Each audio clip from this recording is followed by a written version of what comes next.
네, 이제는 GC-MAS의 이온화 방법에 대해서 살펴보도록 하겠습니다. GC-MAS의 이온화 방법을 크게 이제 두 가지로 나누면요. 일반적인 방법입니다. 강성 이온화 방법이라 해서 하드 아이오니제이션 메소드인데, 그거는 이제 EI라고 하는 것이 대표적이죠. 그래서 이거는 이제 EI는 일렉트론 아이오니제이션이라 해서 예전에는 이것은 그 일렉트론 임팩트 아이오니제이션 이렇게도 어, 불렀었어요. 그러니까 전자를 가지고서 어떤 충격을 준다 해서 그렇게 했는데 요즘은 이제 EI, 일렉트론 아이오니제이션 그렇게 많이 부르고 있습니다. 그리고 연성 이온화 방법이라 해서 좀 약하게 한다는 거죠. 소프트 아이오니제이션 방법이 있는데 그 방법은 CI 방법으로서 케미컬 아이오니제이션 방법이에요. 그래서 이 매스를 보면은요, 이 전자 이온화 방법은 매스가 이렇게 있으면은 매스는 이온 소스, 아이온 소스가 있고 질량 분석관이 있고 검출기가 있죠. 그러면은 이 내부는 전부 다 하이 베큐움이 걸리게 돼 있어요. 그래서 보통은 10의 마이너스 5승토르 이하를 유지를 하고 있죠. 그리고 이제 여기에 인터페이스가 있는데 인터페이스를 통해서 시료를 주입하는데 여기에서는 이 인터페이스에서는 GC를 통해 가지고 그 다음에 아이온 소스로 들어가는 거죠. 그러면은 이게 GC 매스가 되는 거고 그리고 이제 이 화학 이온화 방법 CI는 전체가 이제 고진공인데 그런데 이 아이온 소스 이 부분은 저진공으로 이렇게 이제 표현을 했습니다. 이 부분만 어떻게 되냐면은 보통 일반적으로 한 0.3에서 1토르 정도로 이걸 맞춰줘요. 이거는 이제 뭐로 이렇게 이 부분만 해주냐면은 여기에 특별히 시약기체라고 하는 것을 이 부분으로 이렇게 집어넣어 줍니다. 그래서 한 0.3에서 1토르 정도가 되게 이렇게 맞춰준다는 거죠. 나머지 부분은 전부 다 고진공으로 이렇게 되어 있습니다.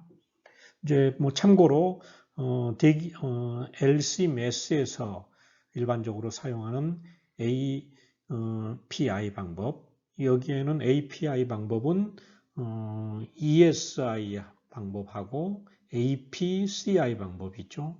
이거는 이제 여기 인터페이스 여기서부터 이온 1은 대기 압력에서 이루어진다는 거예요. 그래서 API라고 하고 인터페이스부터 시작해가지고 질량 분석관, 검출기는 여기는 이제 고진공이 유지가 된다는 거죠. 자, 이렇게 참고로 말씀드렸고, 그러면 EI하고 CI를 좀 비교를 해보면은, 이온 1 같은 경우는 EI는 고진공이고, CI는 저진공이에요. 그리고 이제 EI는 이온화 세기가 어떻게 되냐면은, 이온화 세기가 굉장히 세다는 거죠. 그래서 하드 아이오니제이션이고 CI는 연성, 소프트 아이오니제이션을 해주고 그래서 이 EI에서는 분자 이온은 굉장히 적게 나와요. 분자 이온이 거의 안 나오든지 그렇지만은 이 소프트 아이오니제이션을 하면서 이 분자 이온이 잘 나온다는 거죠. 풍부하다고 하기보다도 좀 더 잘 나온다 하는 거죠. 이 CI가 나온 거는 뭐냐면은 이 EI의 그 단점 중 가장 큰 단점인 분자 이온을 볼 수가 없기 때문에 이것을 이제 CI 방법을 가지고서 이온화를 시키는데 굉장히 약하게 이온화를 시켜줘서 분자 이온이 잘 나오게 한다는 거죠. 그리고 이제 이 EI에서는 조각 이온, 프래그먼트 아이온들이 굉장히 많이 나옵니다. 반면에 CI는 이 조각 이온이 작게 나오고요. 그리고 EI에서는 시약, 이온화 시약이 불필요하겠죠. 필요하지 않겠죠. 그렇지만 CI에서는 필요하고 그리고 이제 이온 생성된 이온들이 주로 EI에서는 양이온이 생성이 됩니다. 그렇지만 CI에서는 양이온하고 음이온이 같이 생겨날 수가 있어요. 그래서 CI에서는 따로 PCI가 있고 NCI가 있어요. PCI는 Positive Chemical Ionization 이고 NCI는 Negative Chemical Ionization. 여기에 대해서 좀 말씀을 드릴게요. 그리고 이제 이 EI 같은 경우는 표준 스펙트럼이 굉장히 풍부합니다. 이거는 이제 EI 같은 경우는 70 일렉트론 볼트 에너지를 가지고서 때려주어 가지고 화합물들에 대한 이 스펙트럼들을 많이 가지고 있어요. 그래서 몇십만 종류의 그 표준 스펙트럼을 가지고 있는데 이 CI는 별로 없고 또 그렇게 의미가 별로 없습니다. 왜 그러냐면은 이 스펙트럼의 재현성도 부족하고 그렇기 때문에 CI에서는 표준 스펙트럼이 거의 의미가 없는데 이 EI에서는 이 표준 스펙트럼을 이용을 해가지고 많은 화합물들을 우리가 유출을 할 수가 있다 하는 거죠. 자, 그러면은 먼저 전자이온화 방법에 대해서 살펴보도록 하겠습니다. 전자이온화 방법은 EI라고 하죠. 이거는 이제 그 70 일렉트론 볼트의 이온화 에너지를 사용을 해가지고 분석 물질들을 에너지를 줘가지고 이것을 이온화를 시켜줍니다. 이온화를 시켜주는데 그 구조를 좀 보면은 여기에 이온 소스가 이렇게 있습니다. 이온 소스가 있는데 이 이온 소스에 여기에 이제 필라멘트가 있어요. 필라멘트가 있어서 여기에서 이제 70 일렉트론 볼트의 에너지를 발생을 합니다. 그런데 이제 이 70 일렉트론 볼트는 표준화로 이렇게 되어 있는데 어떤 이제 뭐 장비들은 이 에너지를 조정을 해줄 수도 있게 돼 있어요.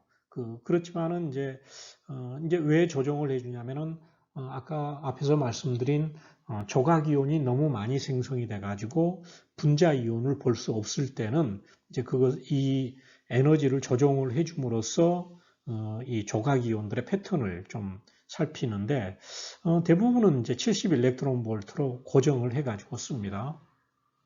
그렇게 되는데 여기서 이제 에너지가 나오는데 여기서 이제 전자들이 이렇게 나오는 거예요. 그러면은 내가 분석하고자 하는 중성 분자가 이렇게 있어요. 여기 이제 전자는 이렇게 표현을 했습니다. 그러면 내가 분석하고자 하는 물질이 이렇게 들어왔어요. 여기 M으로 이렇게 들어와 있으면은 이 전자에 의해 가지고 얘가 충격을 받습니다. 충격을 받으면서 이렇게 최외곽에 있는 전자가 이렇게 떨어져 나가게 되는 거죠. 그러면서 얘는 이런 M 플러스, 엄밀히 얘기하면 얘는 M 플러스 하고서 이렇게 되겠죠. 이런 레디칼 형태의 이런 이제 분자 이온을 만들고, 그리고 이제 이것도 이제 에너지를 굉장히 많이 가지고 있기 때문에 전자 하나만 잃어가지고 안정이 되지 않으니까 얘가 조각이 생성이 되죠. 조각화가 돼요. 프래그멘테이션이 이루어지는데 그것을 여기에 F라고 이렇게 표현을 했습니다. 이게 이제 질량 분석관으로 들어가서 질량에 따라서 이것이 분리가 이루어지는 방식이 이게 이제 전자이온화 방식입니다. 예, 그래서 여기에 이제 그것을 우리가 간단한 좀 식으로 한번 써보면은 이런 분자 중성 이온이 있으면은 이 필라멘트에서 나온 에너지에 의해 가지고 얘가 전자가 하나가 떨어져 나옵니다. 전자가 하나가 떨어져 나왔어요. 그래서 M 플러스 레디칼로 이렇게 표현이 되죠. 그러면서 얘네들이 이게 이제 지금 M 이런 형태예요. 분자 이온인데 이게 이제 좀 더 조각화가 이루어지죠. 그러면서 A 화합물들이 예를 들어 이런 이제 B, C 이런 이제 그 구조를 가지고 있었다. 그러면은 이것들이 A, B 플러스로 되고 C 라디컬로 이렇게 조각화가 이루어진다든지 이런 여러 형태의 조각화가 이루어지면서 이게 이제 스펙트럼이 만들어지는데요.